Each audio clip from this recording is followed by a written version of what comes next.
All right, everyone. Another great day of student presentations. Once again, some of you were in the earlier class. To students who are new, when I teach twice a day now and 12 hours earlier. That's to meet the needs of opposite time zones. Classes are just one thing that we do in our never-ending English learning journey. We offer study groups and we offer student presentations. Student presentations are your opportunity to present on a wide variety of interests. This is the start of an all-science weekend. Earlier today, Emma and Nina presented on the brain. You can soon see that video through the section of the Notion page when that video is processed. There will be a link to that. And today, getting started in just a few minutes now, will be David Davudian. David has, welcome David. Hello everyone. Hello, sir. Hi, everyone. A huge round of applause to David. For students who are new, environment is the most important thing. What you are seeing right now is the most important part of our classes, the most important part of learning. When you are surrounded by others who support and encourage you, when you are surrounded by others to whom you return that encouragement, just because of that, your learning will advance so much. This applause is the most important aspect of our community. David has presented a series of presentations on all things the universe. I believe David will be starting with a quick summary of the earlier two presentations. I just mentioned to David before the class started that perhaps he will even return for a fourth presentation covering all aspects. The first two presentations were so great. This presentation on black holes will be equally amazing.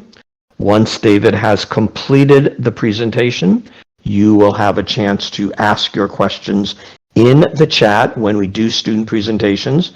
The stage is reserved for the presenter, so it will only be David on the stage. But make note of your questions during David's presentation. And when he concludes in the chat, you will have the opportunity to type your questions. Remember that you will continue to hear voice here in English classes stage. The slides for the presentation will be in student presentation. That channel is normally closed. It is now open. We will return once, go to student presentation during David's presentation. Once the presentation is over, we will return here to classes chat for your questions. Everyone, once again, a huge round of applause for David Davudian and his presentation on black holes. Everybody join us in the channel student presentation. David, thank you so much for your series. Thank you for your presentation today. Welcome, and how are you?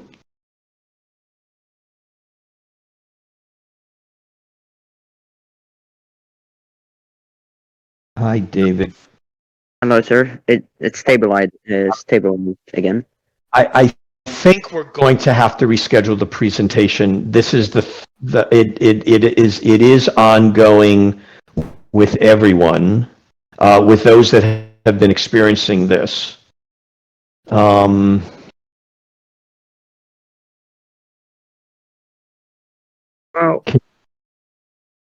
we can certainly do the presentation. We can do the same presentation twice. Did you do anything to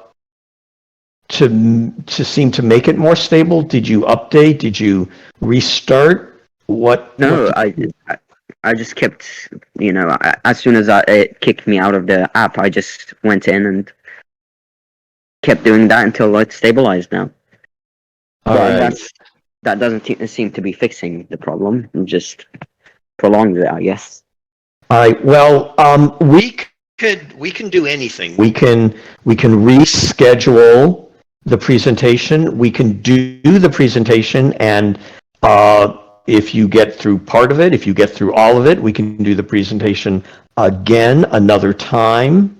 All those possibilities. I'm watching the chat to see what others' experience is. Let's start where we were going to start. Let's start where we were going to start. We were going to start with David giving us a recap, a quick overview of presentations 1 and 2. Again, this student presentations are our students' opportunity to present on a variety of topics of interest. On our Notion page, you can see a list of the past student presentations and links to videos of the most recent ones. This presentation of David's on black holes is the third in a series of topics of the subject, the universe. And we were going to start with David giving us a quick summary of the first two presentations, and also, I believe, an introduction to some of the terms that will be valuable for you to be acquainted with in today's topic of black holes. Let's try that. Let's see if we can get through that introduction. Again, remember everyone, and hopefully things will be stable at this point. Remember that at the end of the presentation, you will have the opportunity to type your questions for David into the chat. Let me check. David, can you still hear me? Yes. I hope you guys can hear me. Okay. Good. All right, everyone. When we do a student presentation, you hear my voice. As always, here in English Classes Stage, we type. As usual, here in Classes Chat, there are slides that go along with all student presentations. They are in the channel Student Presentation. Let's start with the introduction. See how things go for that. Let's remain here in Classes Chat for now. In Student Presentation, you'll see the first slide for David's presentation on black holes. For now, let's stay in Classes Chat as David gives us a recap of presentations 1 and 2, and as David gives us an introduction to the terms that will be valuable to be familiar with for this third presentation on black holes. If that goes okay, then we will all move over to student presentation for the presentation on black holes. All right, David, thank you for your patience. Everyone, thank you for your patience. Discord, please be stable now. David, welcome back. Thank you so much for this great series on the universe. Let's start with your summary of presentations 1 and 2, your introduction to terminology for today's presentation on black holes, and if the connections remain okay, at the end of that, we'll move over to student presentation for your presentation on black holes. Welcome, David. Thank you, sir. Hello, everyone, and welcome back, I guess. I certainly hope that I can give the presentation now, but if circumstances force us to reschedule it, I'm more than happy to take some more, training and to exercise a little bit more to explain a little bit better. But for now, let's start. So we start with a recap of the first two presentations.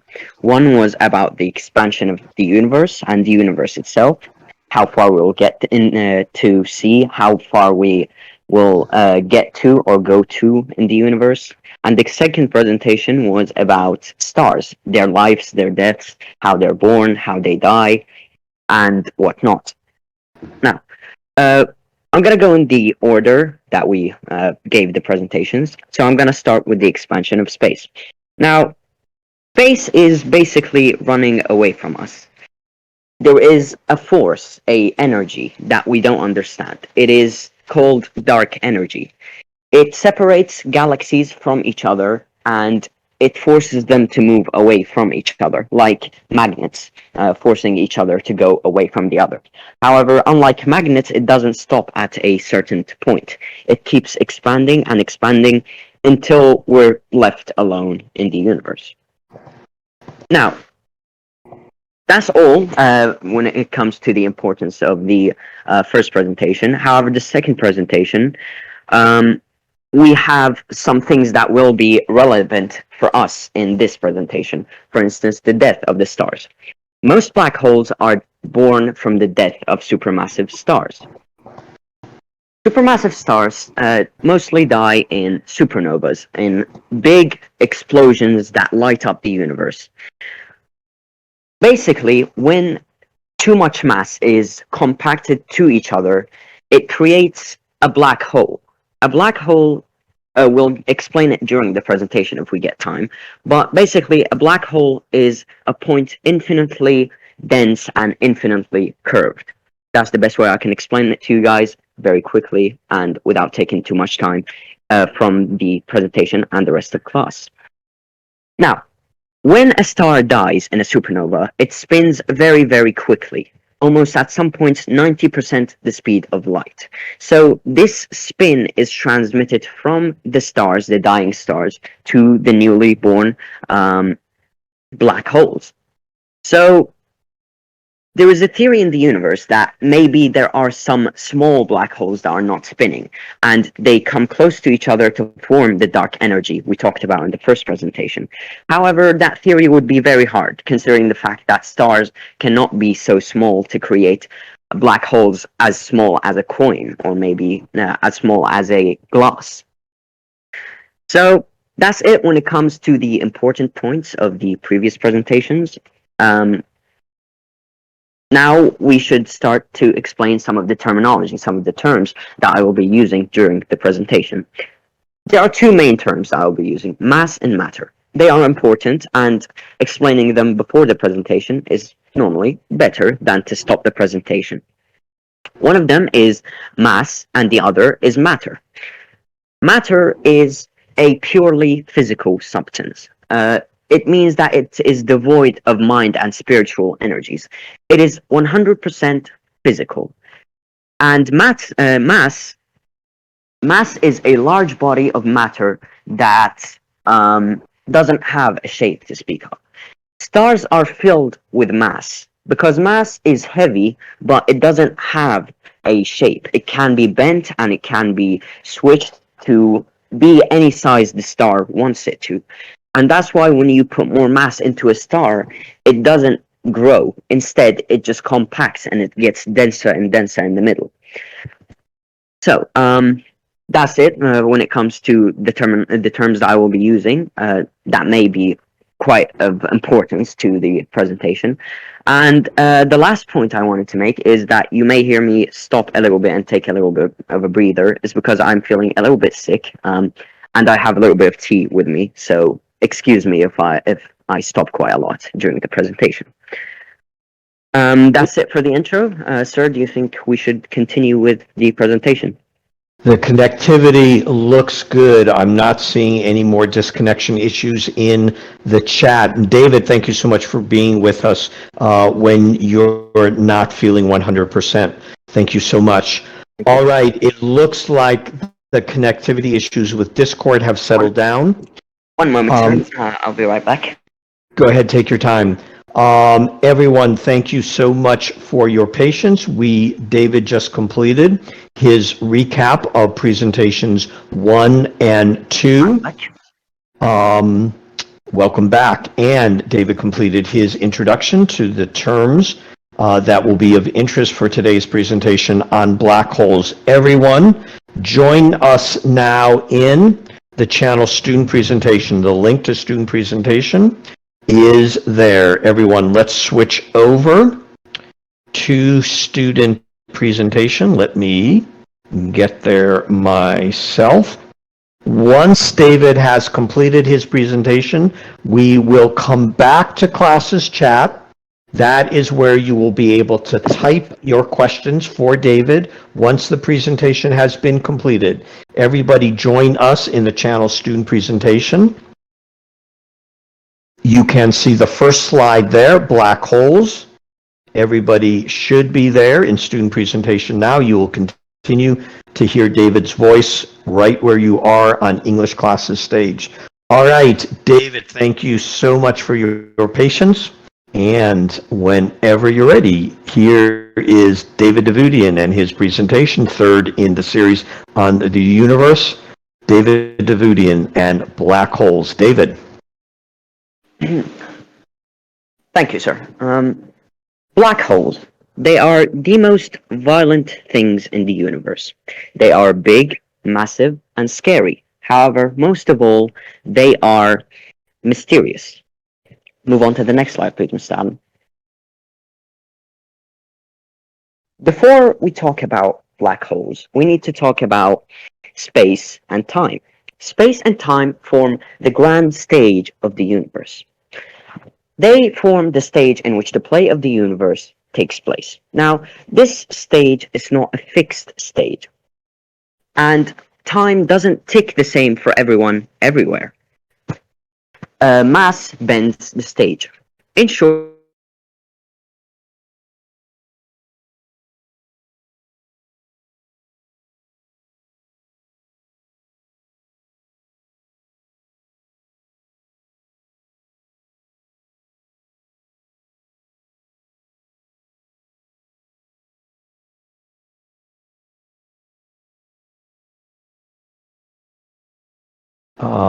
It looks like it happened again. It looks like it happened again to students who are who just joined. We've been having connectivity issues, and it looks like it happened again. David, there's another invite. David, hello? Oh dear. hi. This one you think this course? Let's keep trying. Let's keep trying. It looks like maybe at least most people did not get kicked. At least we were able to still hear voice. Let's return to student presentation again. Let me do the link one more time. We are showing the slides in student presentation. Let's return there. Let's see how far we can get. We're back in student presentation. The second slide is up. Why don't you start again from the second slide and then let me know when to go on to the third. Yes, sir. Okay, let's continue like nothing has happened. Before we talk about black holes, we need to talk about space and time. Space and time form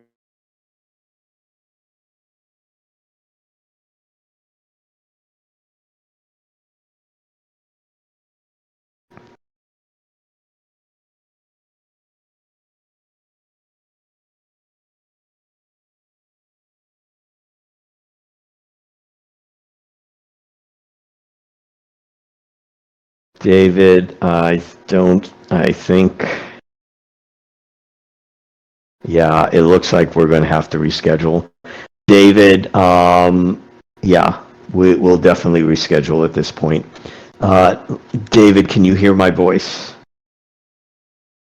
Everyone, let's come back to classes chat. We will reschedule at this point. David, go ahead and come back to classes. Everybody, let's come back to classes chat. Let's see if we can find out about schedule.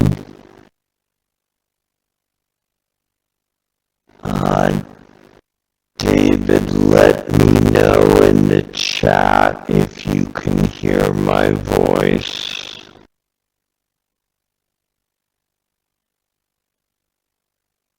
We'll give David a chance to come back.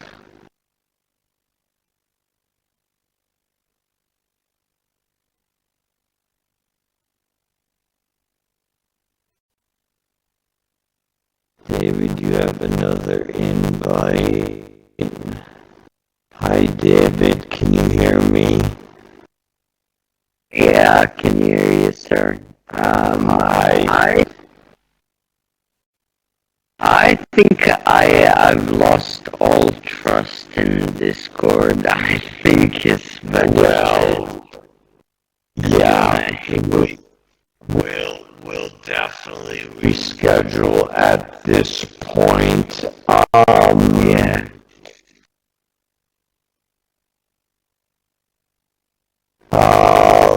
Let me, and it's interesting. It looks like perhaps it's only certain ones of Discord, only certain Discord servers. I'm just guessing here because some students, the connection was perfectly stable. For some, it did it repeatedly. Okay. Yes. Okay. Before we talk about black holes, we need to talk about space and time. Space and time form the grand stage in which the play of the universe unfolds.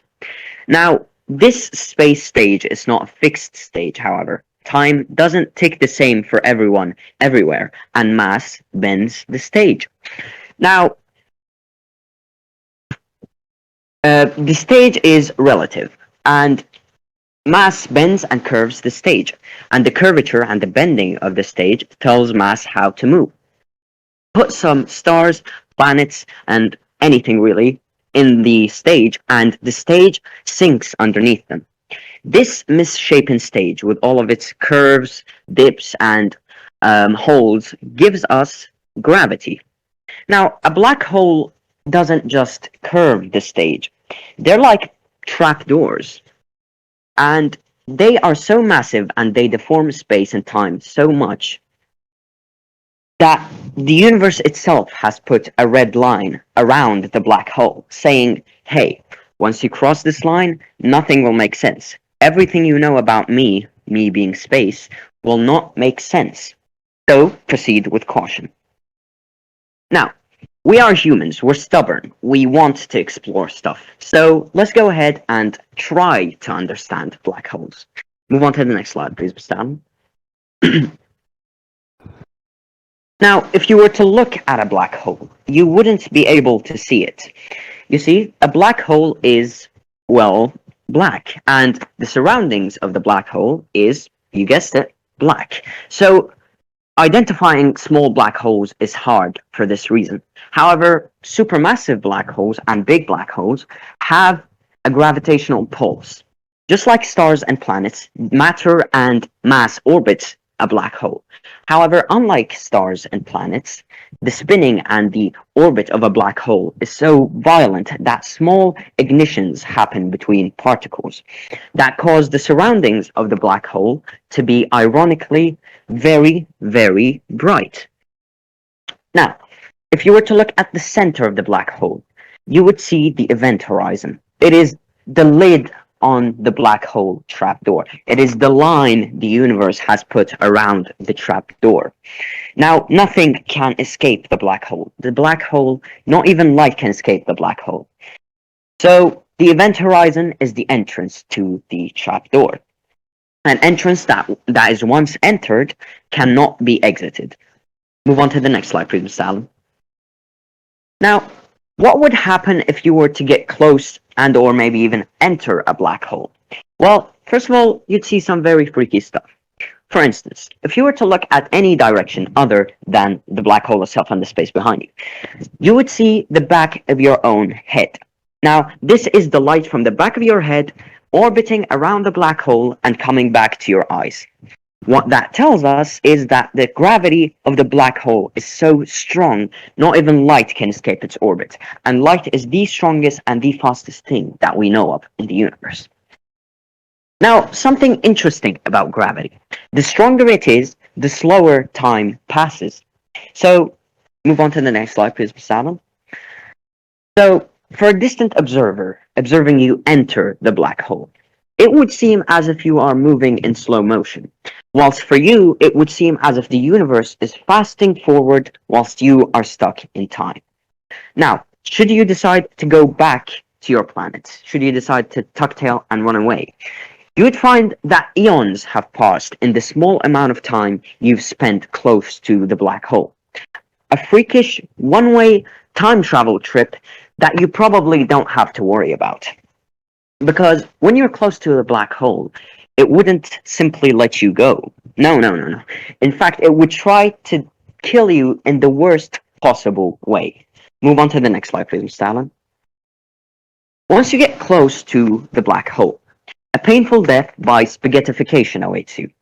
That is a real term used in space physics, so I'm legally obligated to continue using it. Now, spaghettification happens like this. Imagine that you are an astronaut going towards a black hole. Your legs are the closest part of you close to the black hole. You'd feel a strong force tugging your legs towards the black hole or pulling them towards the black hole. The force will get so strong that your leg will eventually be decapitated from the rest of your body, and your body will be so as well. It will be torn into small pieces. However, should you somehow manage to enter the black hole without being torn to shreds, you would start to feel pressure. Pressure from all sides, and eventually the pressure of the black hole, the pressure of the event horizon, will crush you to a hot slurb of plasma, and only then, as a hot slurb of plasma, will you enter the black hole. Now, spaghettification is a death or a problem with smaller black holes because they have a smaller radii. Large supermassive black holes, for instance, the black holes in the center of galaxies, probably would allow you to experience crossing the event horizon. Move on to the next slide, please, Salem. So, let's take you, suit you up, and throw you towards a supermassive black hole in the center of a galaxy. What would happen? What would it feel like? What would it look like? Well, just like the last time, it would feel as if the universe is fasting forward in time, whilst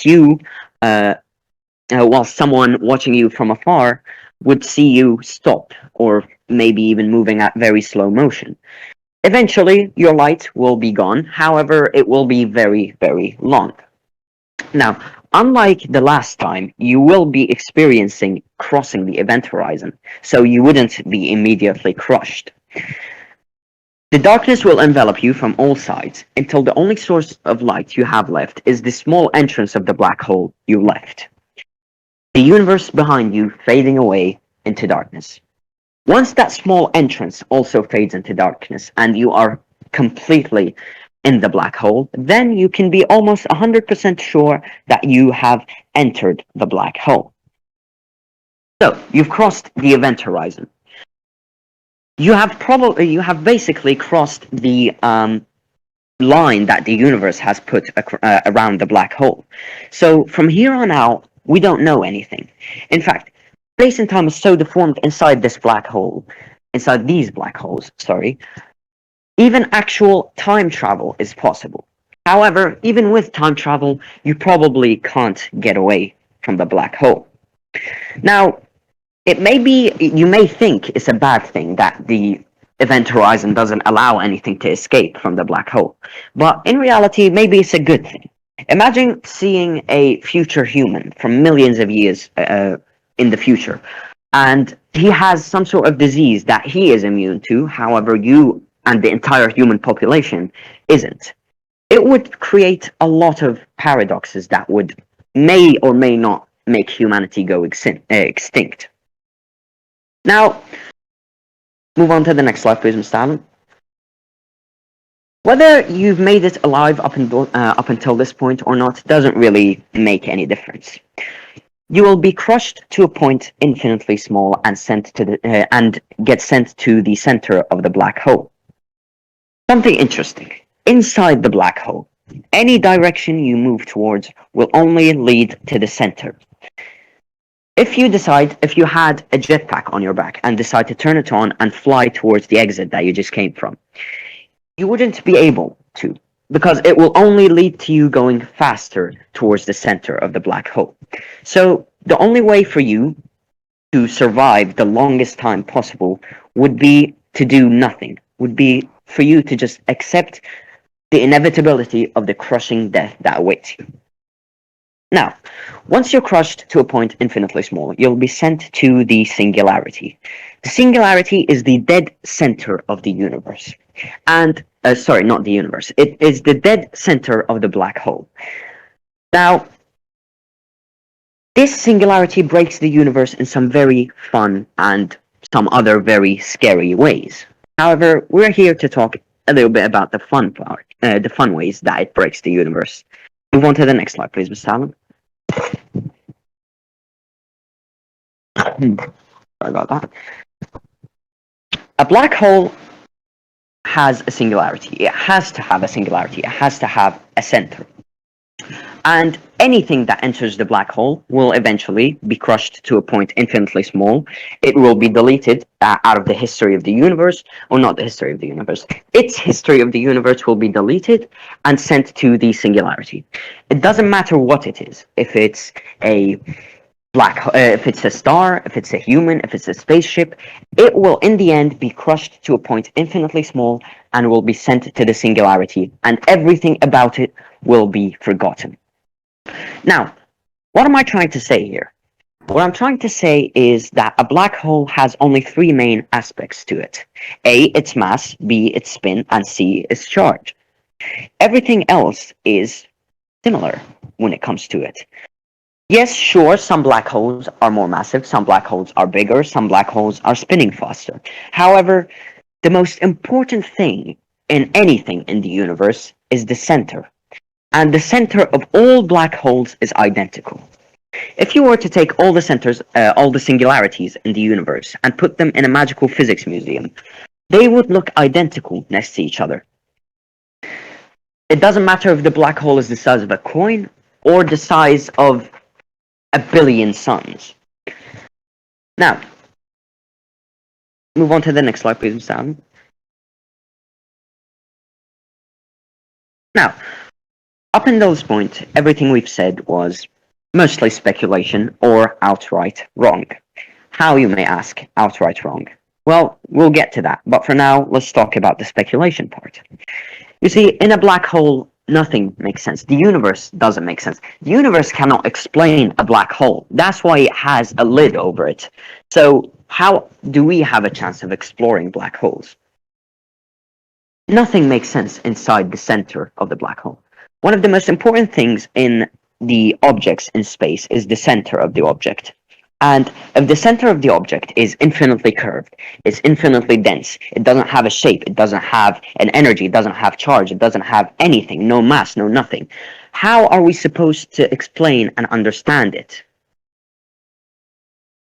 One of the most important rules in the universe is, or not rules, one of the most important equations in the universe is general relativity.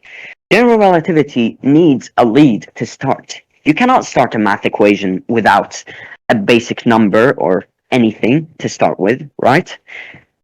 So, up until this point, as I said, we've been talking either speculation or outright wrong. What do I mean by the wrong part? Move on to the next slide, please, Mr. Allen. You see, up until this point, we've been talking about black holes that are stationary, black holes that are not spinning. However, as far as we know, all black holes in the universe are spinning. I explained at the start. When a star dies, a black hole is born. The spinning of the black hole is, the spinning of the star is transmitted into the black hole. So, how could a black hole be born without its spinning? It is impossible, as far as we know. Now, the spinning of the black hole is not any spinning. It is spinning at very violent rates, almost 90% the speed of light. Now, this spinning deforms space even more, and deforms the black hole itself even more. The center of the black hole swells outward, the singularity swells outward, and becomes a ringularity instead of becoming a singularity. The space itself, the stage itself, is being dragged along with the black hole, creating the ergosphere around the black hole. No matter what you do inside the ergosphere, you will always be spinning with the black hole. It doesn't matter if you're light or you're a human, you're a spaceship, you're a star, you will always be spinning in the ergosphere. Now, how will these mighty things die? How are they gonna end? Now, it is obvious. If it's not, then I'm sorry I didn't explain it. If it's not obvious yet, black holes will be the last things in the universe. But they have to die in the end. Everything will die, right?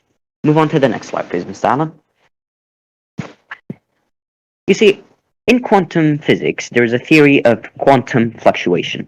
Before we explain quantum fluctuation, to understand a black hole's death, you need to understand Hawking radiation. In quantum physics, there is a theory of quantum fluctuation. Basically, in English, it means that space is boiling with fluctuations that create two particles, a matter and an antimatter. These two particles exist for a short amount of time and then annihilate themselves.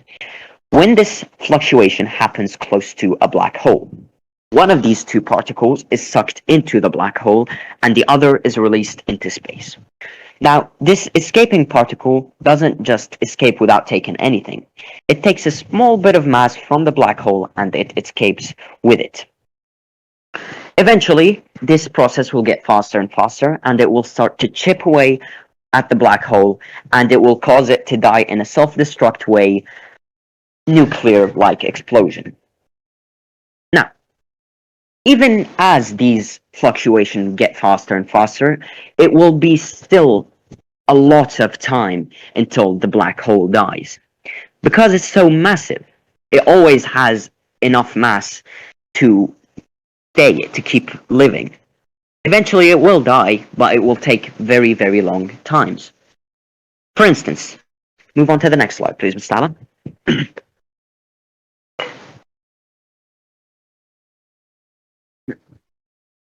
For instance, a black hole with the mass of our sun would take 10 billion years to lose 0.0000001% of its mass. Now, most black holes are much more massive than our sun. So how long will it take them to die? Move on to the next slide, please, Mr. Allen. Most supermassive black holes have a lifespan of 10 to the power of 100 years. How long is that? We don't know. Math cannot explain how long that is, but we do have one way to explain that. Imagine every single particle in the universe as a grain of sand in an hourglass. Every 10 billion years, a grain of sand drops from this hourglass. Once the entire hourglass is emptied, not even 5% of the black hole's lifespan is crossed. Our brains don't have a good way to understand black holes, let alone their lifespans and how long they live. But what that tells us is, move on to the next slide, please, Mr. Allen. What that tells us is that we have a lot of time to explore these things. It will be hard, it will be very challenging, but humans are good at hard and challenging things, right? We discovered fire by accident. We made the moon landing, and some people still think that it was staged.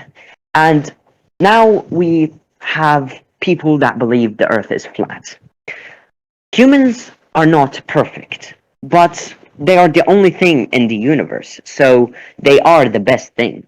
Now, sure, maybe some aliens do live somewhere in the universe, but we don't know about them. So as far as we know, as far as we humans know, we are meant to colonize the universe. We are an accident by the universe. A lot of small things went wrong with the universe for it to create us. And now it is trying to kill us. It's only right. Now, we can accept our inevitable death by the sun and the universe, or we can show the universe that we are not just failures that the universe created by mistake. We can show it that we can explain what it cannot explain. The universe cannot explain the black hole, so it ran away from it. It just put a lid over it and escaped. But we are the ones that are exploring black holes now, right? Thank you all for listening. Thank you, Mr. Allen. And I'm sorry if I didn't explain some of the things very well, and I'm sorry if I sounded a little bit weird during the presentation. That's it. Thank you all for your time. Everyone, join us back in classes chat. The applause have already begun. Everyone, join us back in classes chat. David, take a look at those applause. What an amazing presentation. David is such an extraordinary presenter. This is David's third in a series on the universe. David has such a tremendous ability to make the complex accessible. What a great job, David. Take a look at your applause. What an enthusiastic response, David. Take a look at that. What another great presentation. David, thank you so much. Thank you all. Thank you, sir, and thank you, everyone, for deciding that we should keep going instead of stopping. Thank you all. Everyone, we have been doing a student presentations to students who are new or who just joined us. Student presentations, we do so many things as a way of practicing and developing your English schools. Student presentations are your opportunity to present on a topic of interest on the Notion page. You can see a list of the past student presentations, and thanks to Ninive, you can see videos of the most recent ones. When the videos are processed, I will place the link for today's presentation. Earlier today, Emma and Ninive presented on the brain. David just presented on black holes, the third in his series of the universe. And we are now going to take your questions in classes chat. We're going to take your questions in classes chat. When we do a student presentation, it is only the presenter that remains on stage. So in the chat now is your opportunity to ask David your questions about black holes. What I'll be doing, go ahead and type your questions at any time directly into the chat. I will be watching for those and scrolling down. Sir, one thing I forgot to say. Now, of course, it's not important, but I just still want to spread awareness about it. The slides were taken. In fact, the entire presentation was inspired by the channel Curtis Arts. If you're interested and want someone to explain it better than me, they can. They have some very interesting videos and very fun videos to watch. Yeah, that's all I wanted to say. Thank you very much for letting us know that the slides, and you can, the channel student presentation remains open around the time of student presentations. Normally the channel is closed, but you can scroll back through prior student presentations, including David's, and the slides are just tremendous that David has put together for his presentations. All right, we are doing the question and answer portion. Let's start with Ray 71. Ray 71, thank you so much for starting us off. I will be monitoring the chat and keeping track of the questions. We will start with Ray 71. David, Ray 71's question, are black holes, to our knowledge, a threat to Earth? Well, no, actually, unless a black hole spawns in our trajectory. Basically, the sun isn't stationary either. It is orbiting the galaxy. It is orbiting in the Milky Way. Unless there is a black hole in our trajectory, a small black hole, a big black hole, doesn't matter, we should be fine. Black holes are not a threat, for as long as we stay a few light years away from them, that is. Ray 71, thank you so much for that. The next question from Blazing Pickle, and David has such a great ability to make the complex accessible. Blazing Pickle, thank you for your question.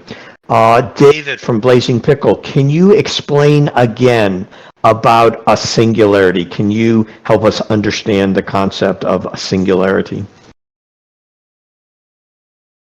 Well, I don't know if I mentioned this in the presentation or if I missed it, but basically a singularity is infinitely infinite, and it may not even exist as far as we know. However, as far as we know, as we all also know, everything needs to have a center, and a black hole would have an infinite center.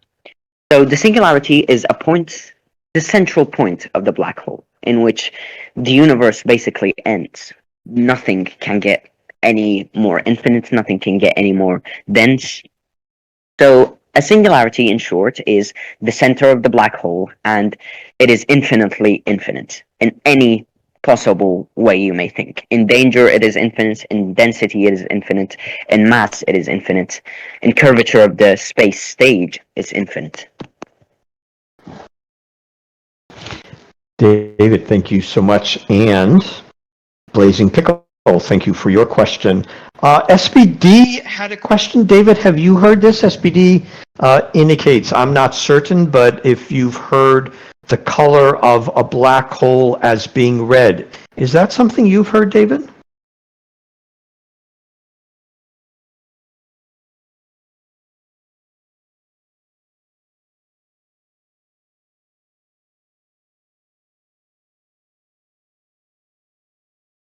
Here we go again. Here we go again. Let's give David a chance to reconnect. We got through the... Sir? Hi. Can you hear me? I can hear you. Yes, I can hear you. Okay, good. Can you repeat the question? Just a short connect. Good. So I don't know if you've heard this. SBD makes a statement and a question from SBD. I'm not certain, but I've heard that the color black holes are red. Have you heard that, David? No. Well, you see, it's weird. What we see is not the actual black hole. We're seeing the event horizon, and the event horizon is definitely black. A black hole is covered by the event horizon, and nothing can escape the event horizon. So we don't know the true color of a black hole from the inside, and if we want to figure out, we have to sacrifice a human, which can probably not relay us the information that he finds. But I haven't heard such a thing, that the color of the black hole is red. And I highly doubt that the color of the black hole is red, considering the fact that it's called black.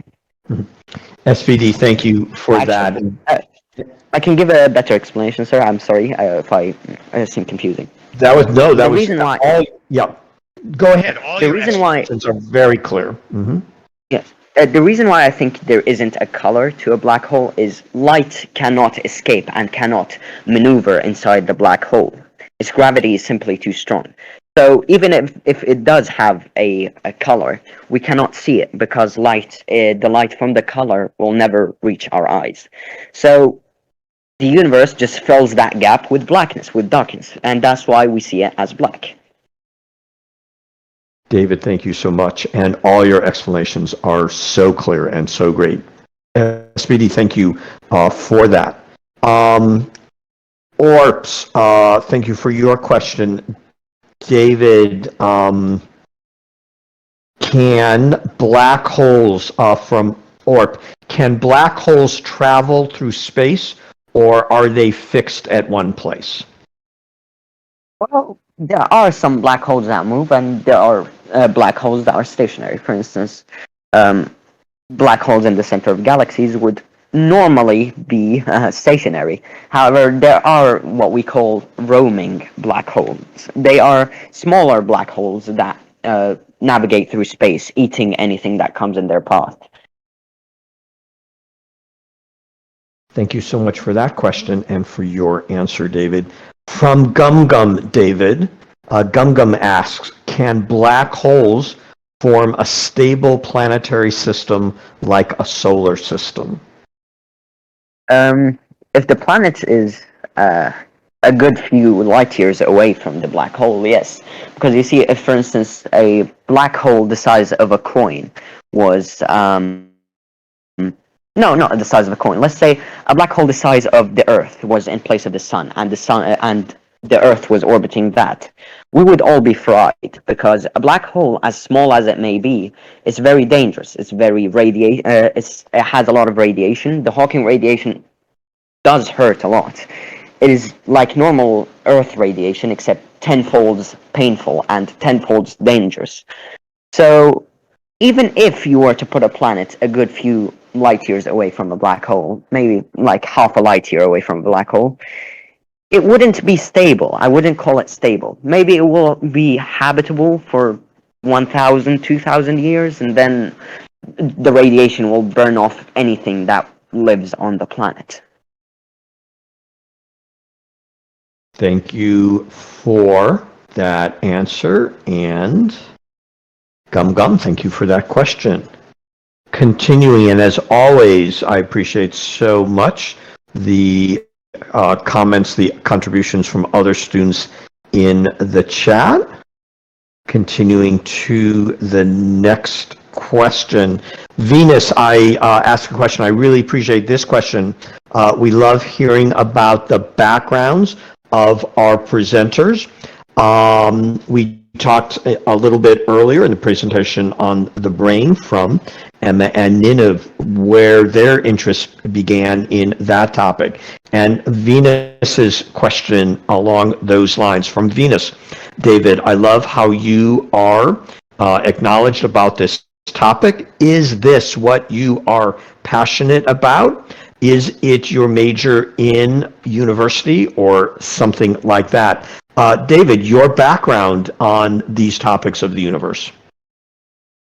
Well, I just do them because I like them. I study space because I like it. That's really it. And when it comes to majors and all that, no, I am planning to go on language rather than science. You know, I really like English. I like it more than anything, and that's why I came to this server. I just really like using English, and unfortunately, in my country, there isn't a lot of English speakers. So, yeah, when it comes to university, I will go to a language side of university. I don't know what it's called, a major in languages. But when it comes to space and my fascination with it, I just like it because, I don't know, I have a lot of good memories with learning about space entirely, and I just kind of stuck with it, and I like learning more about it, and I like sharing my experiences. David, Venus, thank you for that question, and David, thank you for sharing that background. We all wish all our students, and we wish David the best of luck in whatever their chosen goals are. I will say to the entire class, as I've said to David, that he is a excellent David, I'll say to you again, you're such an excellent presenter, and if you should ever decide to teach, you would be a very well-respected, well-appreciated teacher. You do such a great job of presenting. If that ever becomes something you'd want to do, you do such a great job teaching. We have enjoyed, you make the difficult accessible. Your presentations are enjoyable. You do a great job with the slides. You do such a great job presenting. You do such a great job teaching. Thank you, sir. All right, let's continue with our questions. We're to students who just joined us. We're doing a student presentation. We do that in our classes, the opportunity to present on a topic of interest, more information on our Notion page. Today is David Davidian's third in a series on the universe. Today is his presentation on black holes. That presentation is completed. We're doing the question and answer session. Catfish makes a comment. David, are there some objects, does an object need to be a certain size to at some point become a black hole? Not size, it's rather mass. Basically, you have neutron stars, which are the number one suspect of creating black holes. They are the size of cities, nowhere near as big as planets. They are the size of cities, and they still create black holes, though them being small black holes, but still they do create black holes. So no, size isn't the thing needed for a black hole to be formed. It is rather the mass. Basically, the mass, I've explained it before, but I will explain it again. It is a purely, it is matter. It is made out of matter, okay? It is a large body of matter that doesn't have a shape. So it doesn't matter how much you put mass into, well, it does matter actually. The more mass you put into a star, its insides get hotter and hotter and get closer and closer to each other. At some points reaching where the density becomes infinite. When that density becomes infinite, a star is born inside, a black hole is formed inside the star. It will start to eat away the star as the star is dying from the outside, and then a black hole is formed. Now, if the star is big, the black hole will get a lot of mass from the star as it's eating it and will become a big black hole. If the star is small, like a neutron star, but still has a lot of mass, the black hole will still be big because it has a lot of mass to eat. However, for instance, there are some hollow stars, red dwarf stars. They are not so massive. In some, once in a blue moon, as some people may say, they do create a black hole if they collide with two or more other stars. Then the star will be small because it doesn't have enough mass to grow to large extents. Now, that isn't there's nothing stopping the black hole. If it becomes a roaming black hole, it will just go around the galaxy and it will eat planets and stars and get bigger eventually. However, we're talking at their starting point when they are born. The more massive the thing that gave birth to the black hole is, the bigger the black hole is. The smaller it is, it doesn't matter how small it is, for as long as it has mass and it has enough density to create the black hole. So no, size doesn't matter. There is no size limit for the black hole. David, thank you so much. Continuing, there are two sort of related questions, and Catfish, thank you for that question and comment. There are two related questions, and I'm not sure whether you want to take those together or separately. By the way, everyone, we are coming to the close of class. We'll have time for a few more questions. We're taking questions in the chat. There's a question from Mehdi and a question from Kane. These are somewhat related, and let me know if you'd like to take these separately or together. From Mehdi, so black holes are, in a sense, trash cans for the universe. Where, Mehdi asks, where does the matter, as it were, eaten by the black holes go? And then Kane asks, what do you think about black holes inside? I don't think there is a portal or anything, but do you think because of gravitation, maybe time can stop in a point?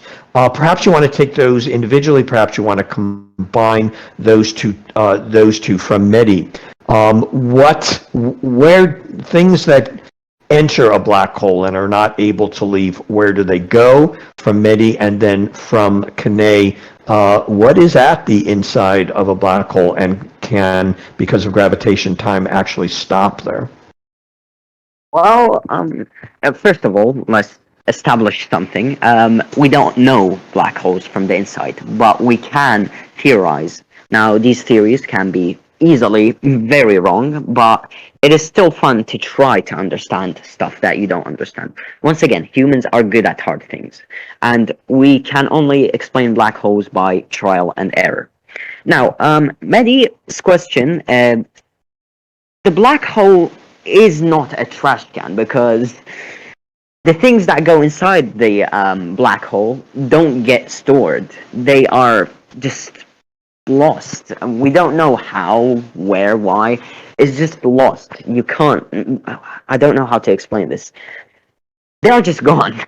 As soon as you enter the black hole, you'll be crushed to a point infinitely small. And when you're infinitely small, are you really there at this point? Not really, in my opinion, of course. Now, once again, this can be wrong. Hopefully one day we'll come to the answer of that question. It is an interesting question. But no, it is not a trash can because a trash can would hold and store some information about the stuff that are thrown into it. When you throw a half-eaten apple, it is still half an apple in the trash can. When you throw half-eaten apple into the black hole just makes it disappear. So it's not really a trash can and also a trash can would be filled. A black hole would never be filled. And go ahead. Kenny's question. Can you repeat the question? So Kanae's question, what do we know or what do you think about what is inside, what is at the center of a black hole? Kanae indicates they do not think that there is something like a portal, but do you think, David, because of gravitation, that perhaps even time itself can stop at the center of a black hole? I mean, certainly possible, but you wouldn't be alive at that point because it would be so much pressure that nothing can survive at that point if time would be completely stopped. Gravity would be so strong it would just crush you immediately. But yes, considering the fact that the stronger gravity is, the slower time passes, there may be a point in which gravity reaches a point where it stops time completely, where the stage just freezes. But still, we don't know. Once again, just like and with the last question, we don't know. We don't understand them, and we probably will never understand the answer to that particular question, because if anyone enters the point you're talking about, where it's infinitely gravitationally bound, the gravity is so strong that it's infinite, no one would survive to tell the tale, let's say that. Mehdi and Kanae, thank you so much for that. David, thank you for your answers. All right, we're coming to the end of the presentation, the end of the session. We have time for perhaps just a few more. There has been some conversation in the chat, David, about a white hole. Do you have any familiarity with that? Oh, I am familiar with a black hole. I'm not familiar with a white hole. I do appreciate, as always, contributions from students in the chat, and you can all take a look at that. All right, let's continue. Patches asks an interesting question, and this, of course, is something of a matter of perspective. Patches asks what would happen after a black hole error. That, of course, is going to depend on whether you were unfortunate enough to get caught up in a black hole, or if we're observing black holes from our position on Earth. What is your sense of that question? Our understanding of the number of black holes that exist, our understanding of whether the number of black holes will continue. Will there come a time where black holes will take up the universe? Will there be a question of what is after black holes? David, your thinking on this. First of all, let me tackle every single point Patches made, one by one. First of all, black holes will not be born anymore. You see, most black holes were born at the beginning of the universe, at the Big Bang. And by this point, our point right now, it's very hard to come up with violent stuff that could create a black hole. You see, only the most violent things create a black hole. So the idea that black holes will just continue being born until, infinity, and they will never get extinct, That's a wrong one, because no, it doesn't work like that. A black hole needs mass and matter to be born in the first place, let alone survive. Now, the second thing is after black holes. Well, before we go to after black holes, let's talk before the after black holes. Black holes will be the last things that are left in the universe. They will say goodbye to the universe. They will be the only thing left in the universe when they die. Black holes will die, as we said, and they will be the last things in the universe. However, because they wouldn't have mass and matter to use, they wouldn't be bright. So if you were to somehow teleport to the after black holes era, or just before the after black holes era, despite black holes being quite abundant in the universe, it would still look barren. It would still be all darkness. The reason for that is because there isn't any mass. The black hole cannot generate the light that you see around it. Ignitions don't happen between particles if the particles don't exist in the first place. After the black hole era, nothing will happen. The universe will die. The lights that we see today will be gone. Nothing will be left. Absolutely nothing but darkness. No matter, no stars, no planets, no humans, no nothing. Not even particles, not even quantum fluctuation, not even Hawking radiation will be there. Nothing, just emptiness. And that's it.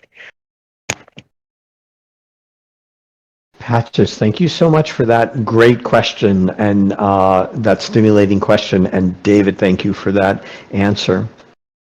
All right, we'll take one last question from Blazing Pickle. Let's take Blazing Pickle's question as this. David, is it possible for a black hole to consume so much that it stops consuming, or will it go on taking things into it forever? Well, in theory, of course, now it's possible. Anyways, in theory, a black hole can be as big as the universe itself. It can keep eating until it's bigger than the universe itself. But it does need a lot of other things to become as big or bigger than the universe itself. In theory, if you feed a black hole enough mass, it will be bigger than the universe itself. But the universe probably doesn't have enough mass to feed the black hole to be that big. And no, it will never stop eating. A black hole will always swallow anything that is in front of it, whether it be a star, an asteroid, a planet, a human, an animal, an alien, anything. It will always keep eating for as long as it has something to eat. Thank you so much for that. Let's sneak in one more. Kane asks, is a black hole the final state in an entity, or can a star, Kane asks, can a star be born again after the entity has become a black hole? No. The simple question is just no. But if you want me to explain it a little bit, it would be that you cannot reverse infinity. Because once it reaches the infinite state, as much as you reverse, as much as you take mass away from this infinity, it will always have more, because infinity. So no, unless you somehow manage to find a way to take a black hole's mass very quickly, no. And even then, if you were to somehow take enough mass away from the black hole, it would just self-destruct itself in order to not go back to its previous form. And that is how most black holes will die. Hawking radiation will take mass, small amounts of mass, and eventually, in gajillion years or something, the black hole will reach a critical state in which it doesn't have enough mass. And then it would realize, oh dear, I'm going back to my previous form. I'm so mighty, I'm so big, I want to stay like this. So it self-destructs itself rather than to go back to its previous form. That is way too oversimplified, and it's probably criminal for me to explain space like this. But I'm trying to make a point, and that's it. That was a great explanation and a perfect end to this session. As we said, we'll take Kanae's question to be our last. Kanae and everyone, thank you for your great questions. What an amazing presentation. What a great topic. It could go on and on. We would look forward very much. This has been the third in a series on the universe by David Davidian. We would look forward to a fourth. We would look forward to a fourth presentation that combines the first three presentations. We would look forward to any future presentations by David. Again, David, what an extraordinary job you do with the material, with the slides, with presenting. What a great job, David. Thank you so much.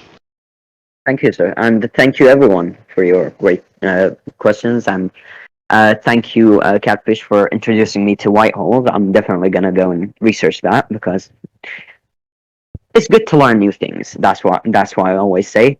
Thank you all for your questions. Thank you all for being patient with me, and I'm sorry if I didn't explain stuff very well. I'm sorry if I stopped a lot here and there. And sorry if I did anything wrong. Thank you all, and thank you, Mr. Allen. Everyone, a huge round of applause for David. A huge round of applause for David's entire series on the universe. Today's presentation on black holes. What a great job. What a perfect job. A special thanks to Ninive. Who has been recording the recent student presentations, is recording this presentation on black holes. As soon as this presentation and as soon as that video has been processed, I will add it to the Notion page. Please continue your applause for Ninive. Please continue your applause for David. Ninive, thank you so much. David, once again, just a great, great presentation. This one and the previous two. What an interesting, what an educational, what an enjoyable presentation these three have been. Again, thank you, Nina, for the recordings. And David, once more, thank you so much for this great, great presentation. Thank you for all three. Thank you, sir. Thank you. You are so welcome. All right, we will be closing class. This has been a student presentation. In our amazing community, classes are just the beginning. We offer a number of great opportunities to do the most important part of learning, which is applying what we discuss and demonstrate in class. Student presentations are your opportunity to work on your own or with others to present on a topic of interest. If you take a look at the Notion page, you can see a wide, incredible variety of topics that we have seen in student presentations. More information is there, as well as your ability to see past student presentations. If you're interested in doing one yourself, more information is there. Send me a direct message to let me know. In addition, we offer, as a way of practicing what we do in class, study groups. Study groups are like the same as we do in our physical lives, getting together with a group of others that we feel most suited to practice what we do in class. We have 3 student facilitated study groups going, and we are finally ready to announce the start. The next phase will be a testing phase. There has been a list of students who have indicated an interest in participating in study groups. You can see that list on the Notion page. If you want to get on that list, send a direct message to Teacher Demon Aid or to myself. We will get you on that list. From that list, we have chosen 20 students who will participate in testing. Take a look at the Notion page on Sunday and Monday, UTC, depending on your class time. Teacher Demon Aid will be presenting a walkthrough of the next phase. We will It will be only 20 who participate in the testing, but we want to show the entire class how those open study groups are going to work. We're going to do that on Sunday and Monday. Take a look on the Notion page for the upcoming schedule. Tomorrow, we'll be having a question and answer session to students who are new. When I teach, there are two, when I teach two classes every day. That is to meet the needs of opposite time zones. Tomorrow, we will be having open question and answer. That is your chance to ask any questions relating to English learning or learning in general. Then, as you can see, Sunday and Monday, Teacher Demon Aid will be doing a walkthrough of what will be testing phase 1 of open study groups. Biddy has pasted the upcoming class schedule. This is from the Notion page. Then next week, we'll start as usual with a pronunciation exercise on 2 sessions on Monday. All right. SBD, study groups are the opportunity, just like in our physical study, to get together with students that you feel well suited to practice what you're doing in class. On Sunday and Monday, we will be providing more information about study groups. Join us for those sessions. All right, everyone, great class. For now, students who are interested, I'm getting some messages for students who are interested. Again, very generally, our classes on Discord are always basically lecture-oriented. We have a number of great teachers. The classes are always basically lecture-oriented, a large number of classes. Various teachers, the teachers here on the English server run their classes in different ways. For some, there are a number of participants on stage.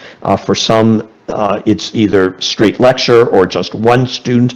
But they're all basically lecture-oriented. The part that's been missing, that we have long been working on, is what we're calling study groups. Voice chat rooms on the English server are a great way to meet a variety of individuals to talk about a variety of topics, but due to their unstructured nature, they're not well suited for dedicated, motivated English study only. Study groups are for that purpose. They are an extension of what started in my classes. Teacher Demon Aid has been assisting me with this. We started exploring this quite some months ago. I'll describe a little bit of that history at the walkthrough sessions on Sunday and Monday.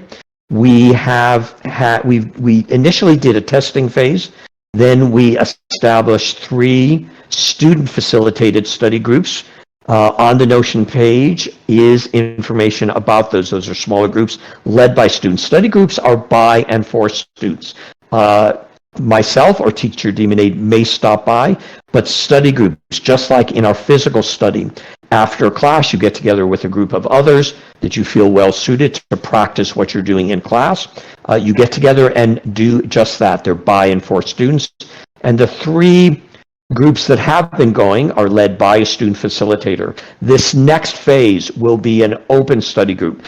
Your opportunity to have access to a study room. A study room is a combination of a voice room, such as we're speaking in now, and a place to type. The typing is implemented through the recent addition to Discord of Threads, and there will be an associated voice room. It won't be like a stage. Everyone who enters will be able to speak. We'll talk about how we expect that to be managed, but the student facilitated ones are led by a student facilitator. The open ones, you will be able to schedule. You'll be able to make a reservation to use that room for a period of time with a group of other students, or while that's open, you'll simply be able to enter. Unlike voice chat rooms, a study room, a study group will be exclusively for the purpose of English study, such as for practicing what you do in class or simply to be together while you're studying. That is one of the great benefits of study room, is they are specifically and only for English study. Right now, we have a list of students who have expressed interest in participating in study groups. You can find that list on the Notion page under the section Study Groups. If you are not on that list and want to be on that list, send Teacher Demonade a direct message, or myself will add you to that list. And again, we will review all of this and more. Take a look at the section on the Notion page, Study Groups. If you're not on the list of students who have expressed interest, send Teacher Demonade a message or myself. We will add you to that list. Again, the first testing phase, we have made a random selection of 20 students from that list, but we want everybody to know what's going on. Hopefully that initial testing will go very well and very quickly, and then we'll be able to open it up to everyone. Okay, great class, everyone. Great session. David, thank you so much for that amazing presentation. Emma, Nina, thank you so much for your presentation in the earlier class on the brain. Again, thanks to Nina. Thank you so much, Nina. As soon as the videos are processed, I will add the links to the Notion page. You will be able to watch Emma and Nina's presentation on the brain and David's presentation on black holes through the links on the Notion page. Great class as usual, everyone. Everyone, take a look at the class schedule for the upcoming classes. And as we always do, we close class at a random place at the bottom of the chat. And Nemo, thank you so much for joining us. Good to have you with us. Catfish, great to have you back in class. Thanks for your great participation in the chat. Blazing Pickle, thanks for your great participation in the chat. Biddy, I could not teach so many classes, so many students without the help of so many, such as yourself. Biddy, thank you so much for pasting into the chat everything that Biddy pasted, our class principles, class schedule, and so forth, can be found on my Notion page, SBD. Thanks for joining us and your great participation. Patches, thanks for your questions and for being here. Flying Chappelle, good to have you with us. Gum Gum, thanks for your great questions. Niniv, thank you so much for your earlier presentation on the brain with Emma earlier, and thanks for recording the student presentations. Dartling, good to have you with us. Scrolling down.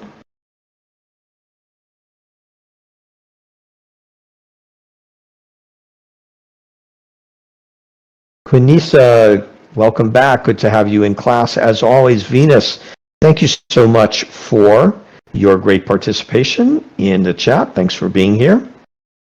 Ray71, thanks for your great participation. Good to have you in class. Marina, good to have you in class. Scrolling down. Raman, welcome to our classes. All right. Everyone, thank you so much for staying with us in the beginning. Thank you, everyone, so much for being patient while we work through those connection issues on Discord. We are all so glad that that settled down and we were able to have David's amazing presentation. What a great presentation by David, third in a series on the universe. We cannot wait for David's next presentation. David, thank you so much. All right, everyone, I will see you tomorrow at the open question and answer. That is your chance to ask any questions relating to English learning or learning in general. See you all at the open question and answer. Bye-bye, everyone, just for now. Bye-bye. Bye-bye, Biddy. Bye-bye, Blazing Pickle. Bye, SBD. Bye, Venus. Bye, Quinisa. Bye, Blazing Pickle. Bye, Ray71. Bye, Niniv. Thanks again for recording in your earlier presentation on the brain. Bye, Marina. Bye, Catfish.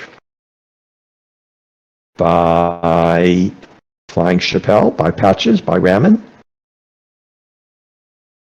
by Venus, by Leon, by Quinisa, by Gum Gum, by Venus, by Raman, by Ray71, by Orp, by Dartling, and a final thanks to Ninive for recording. Final thanks to Ninive and Emma for their earlier presentation on the brain. Final thanks to David for your presentation. Bye, everyone. See you soon. Bye-bye.